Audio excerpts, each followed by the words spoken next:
अरे अरे ध्यान से, गिर मत जाना। गिरूंगी तो तब ना जब तुम मुझे गिरने दोगे। एक बार गिर के तो देखो, फिर पंख बचेंगे तब ना। तुम दोनों फिर से शुरू हो गए।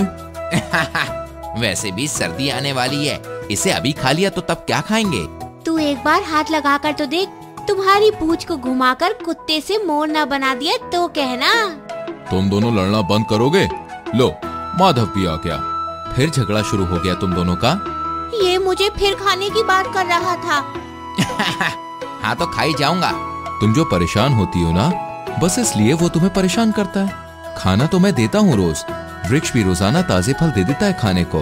फिर किस बात के लिए लड़ते रहते हो तुम दोनों? पता नहीं, जब मैं नहीं रहूंगा तब इनका क्या होगा।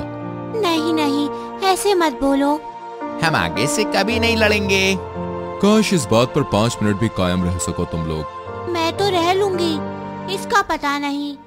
ऊपर बैठकर बोलना आसान है, एक बार नीचे आप फिर बताता हूँ। लो, हो गए फिर शुरू। अच्छा चलो मैं चलता हूँ।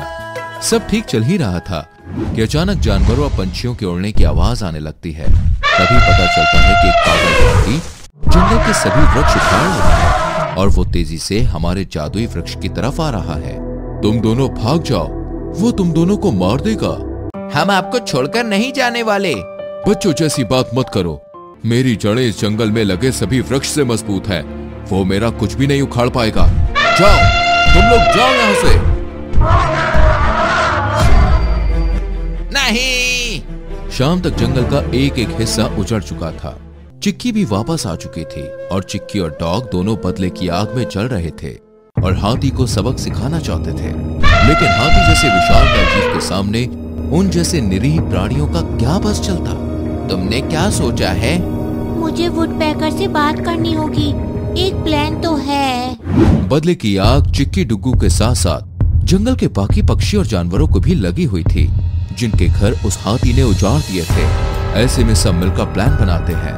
वुडपेकर के 2 दोस्त थे, मधुमक्खी और मेढक। वो दोनों भी चिक्की की मदद को तैयार हो गए। सबने मिलकर योजना बनाई और हाथी को सबक सिखाने निकल पड़े। पूरे वन को तहस नहस करने के बाद हाथी एक स्थान पर आराम कर रही थी।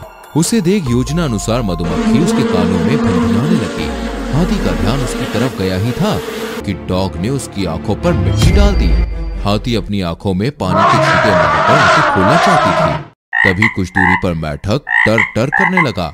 मेढक के टर्राने की आवाज सुनकर हाथी ने सोचा कि अवश्य ही कुछ दूरी पर तालाब है। वो मेढक की आवाज की दिशा में बढ़ने लगा। मेढक एक दलदल के किनारे बैठा टर्रा रहा था। हाथी तालाब समझकर दलदल में जा घुसी और फंस गई। दलदल से निकलने की लाख कोशिश करने के बाद भी वो सफल ना हो सकी और उसमें धंसती चली गई और अपनी मौत को आंखों के सामने देखकर बोली, मैं मरना नहीं चाहती, मैं माँ बनने वाली हूँ, प्लीज मुझे बचा लो। तुम लोग पागल हो गए हो क्या? ये क्या किया तुम लोगों ने? हमारी गलती दिख रही है, इससे भी तो पूछो कि इसने क्या किया है। वो क्या बोलेगा, वो तो इंसान है। आज जो कुछ भी हुआ, मेरा गुस्सा, मेरा ये पागलपन सब इनकी वजह से ही है। हंसता खेलता परिवार था मेरा, इंसानों ने मेरे पति को मार दिया उसके बड़े दांतों के लिए। मेरे बेटे को उठा ले गए सर्कस के लिए, और अगर आज मुझे जिंदा रहने के लिए इंसान को आगे आने की जरूरत पड़ती है तो मैं खुशी खुशी मर जाना ही पसंद करूंगी। अभी ये वक्त झगड़े का नहीं है, अपने नहीं तो अपने बच्चों के बारे में तो सोचो।